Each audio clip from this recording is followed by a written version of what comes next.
화성에서 복덕방 차리기. 4. 화성 문명 건설. 화성 문명 건설이라는 머스크의 계획은 그동안 여러 곳에서 진행되어 온 계획의 연장선상에 있는데, 머스크의 공격적인 계획은 그동안의 계획보다 규모가 더 커지고 여행 시간을 단축할 수 있다는 것이 핵심이다.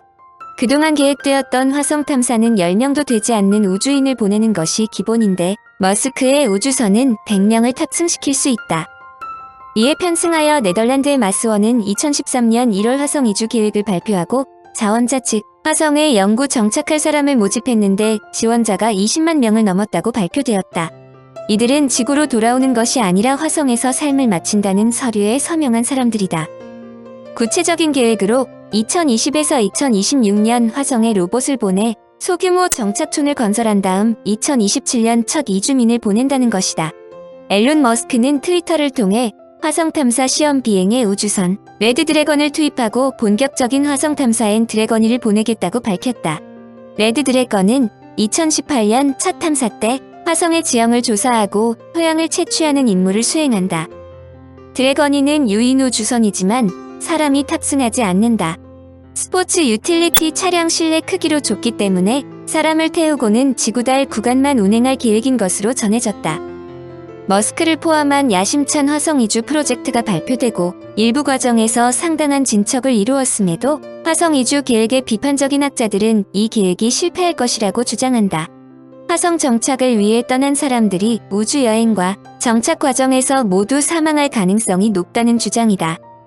화성 프로젝트의 부정적인 학자들이 화성에서의 정착지 건설이 갖고 있는 실무적인 심각한 장애물로 두 가지를 제시했다.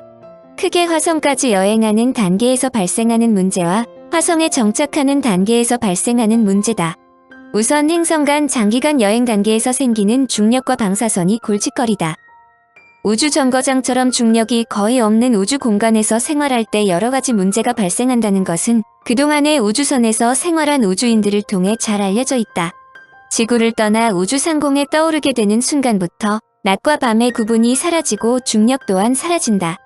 화성에 도착할 때까지 몇 달 동안 우주선 안에서 무중력 생활을 이겨내야 하는 것이다.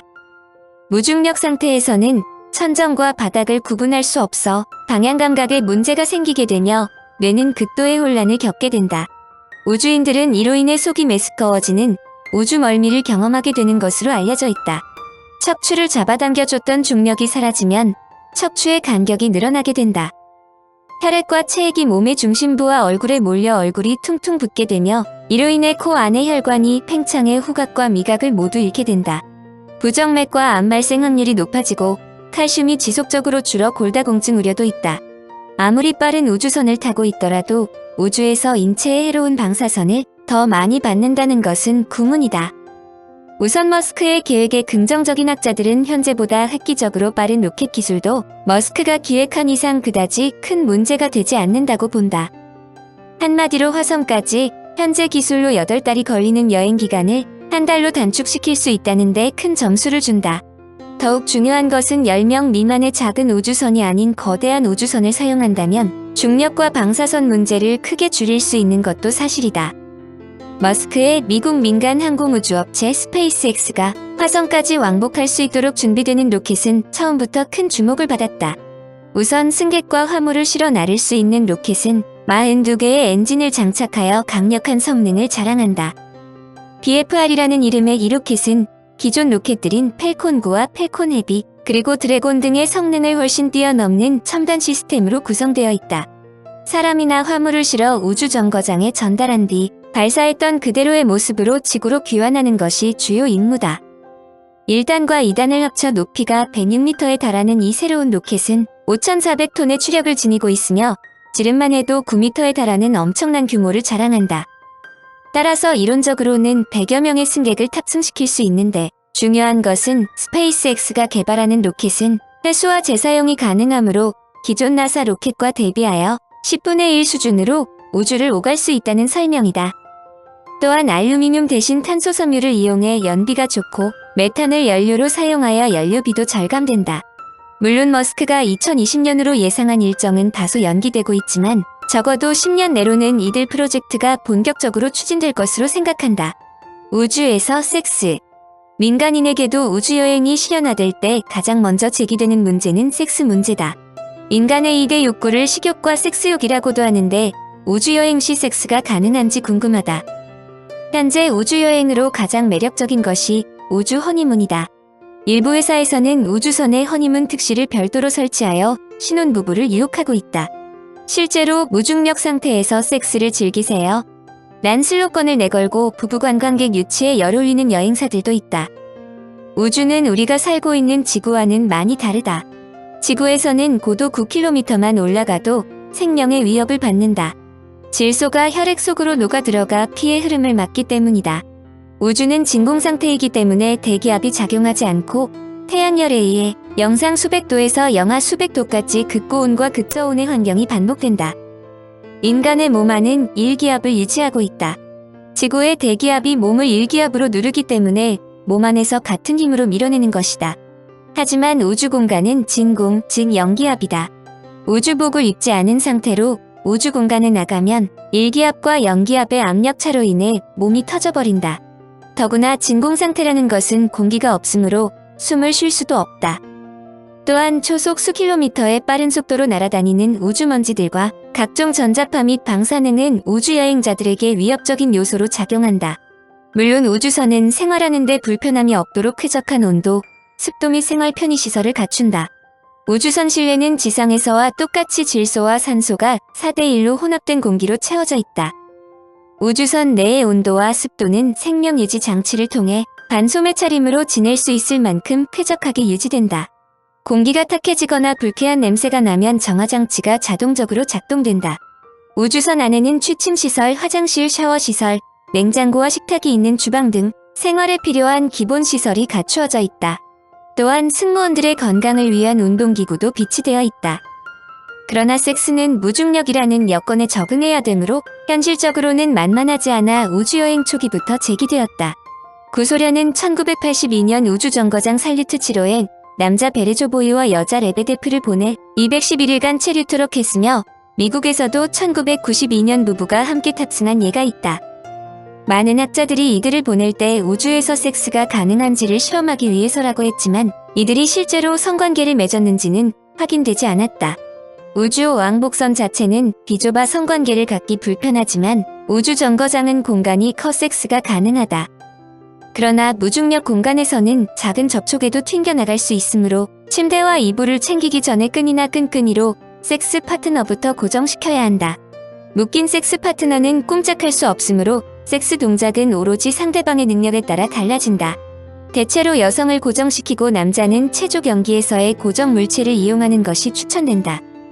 그러나 이것도 간단하지 않다. 실전에서 잊지 말아야 할 것은 분위기가 뜨겁다고 땀을 흘리면 그것도 골칫거리가 된다. 땀이 방울이 되어 떠다니게 되어 땀방울을 수거하려고 이리저리 뛰어야 할 상황이 벌어질 수 있다. 장시간 섹스에 자신 있는 사람들은 주 종목을 바꾸는 것이 좋다. 우주에서 장시간 섹스는 빈혈을 유발할 수 있기 때문이다. 혈압이 낮아지고 심장 박동이 지구보다 느려지며 적혈구도 감소한다. 따라서 체력 저하나 가벼운 빈혈 증상이 나타날 수 있다. 결론적으로 우주선에서 섹스 자체는 문제가 없다는 결론이다. 정자의 무게는 거의 0이며 사정될 때 정액의 속도는 18km/시간이나 된다. 이는 무중력 상태에서도 정자 이동이 가능하다는 뜻이다. 그러므로 독일의 기도무트게 박사는 우주선 내에서 임신이 가능하다고 보았다. 그러나 무중력 상태가 태아의 발달에 심각한 문제를 일으킨다는 보고도 있다. 무중력 상태에서 임신한 쥐와 태아를 관찰한 결과 13에서 17%에서 태아의 골격에 장애를 일으켰고 신경과 면역체계에서도 문제가 생긴다는 것이다. 특히 임신 26주 후에는 중력이 매우 중요한 역할을 한다고 한다. 우주선 내를 지구와 같은 중력 상태로 만들면 이런 문제는 사라지지만 우주선 내에 중력을 만드는 것이 쉽지 않다. 현실적으로 우주선의 규모를 500km로 만들면 인공 중력이 생기므로 지구에서처럼 마음대로 활보할 수 있고 섹스도 문제되지 않는다. SF 영화 스타트rek에 등장하는 우주선 엔터프라이즈가 바로 그런 크기이다. 지름 500km나 되는 우주선이라니 말이 되느냐고 반문하겠지만 과학적인 측면에서 볼 때는 그렇다. 물론 우주 공간에서의 무중력 상태를 제거하기 위한 또 다른 방법이 제시되었다. 과학적 사실에 충실한 SF 영화에서 자주 등장하는 장면으로 우주정거장을 도넛형으로 만들어 원심력을 이용하는 것이다. 로켓의 선구자로 인식되는 러시아 과학자인 콘스탄틴 치올콥스키가 제시하였다. 우주정거장을 인형태로 제작하여 중심을 축으로 일정한 각속도로 회전시키면 우주정거장 내부의 사람은 바깥 방향으로 관성력인 원심력을 받게 된다. 이때 우주인이 딛는 바닥을 우주정거장의 바깥쪽이 되도록 하고 적절한 회전 반경과 각속도로 회전시키면 우주인은 이 원심력으로 인해 마치 중력이 있는 것처럼 느낄 수 있다는 것이다. 인공중력을 만드는 관건은 회전 반경과 각속도이다. 1966년 미국의 제미니 11호는 최초로 인공중력을 만들어냈다. 무인 위성에 약 길이 36m 정도의 끈으로 묶고 원운동시킴으로써 무인 위성 내의 인공중력을 처음으로 만들었다. 당시 인공중력 자체는 우주 비행사가 느끼지 못할 정도로 작았지만 작은 물체가 무인 위성 바닥 쪽으로 이동하는 것은 관찰되었다고 보고되었다. 그래서 상당수의 SF 영화 2001 스페이스 오디세이, 인스텔라, 마션 등이 바로 이런 과학적 기술을 차용했다. 현 단계에서 인공중력을 만드는 방법이 만만치 않지만 섹스가 의식주와 같이 포기할 수 없는 중요한 문제이므로 앞으로 어떤 방법으로든 해결책이 나올 것이라고 생각한다. 청취자에게 원하는 것은 1. 구독 2. 좋아요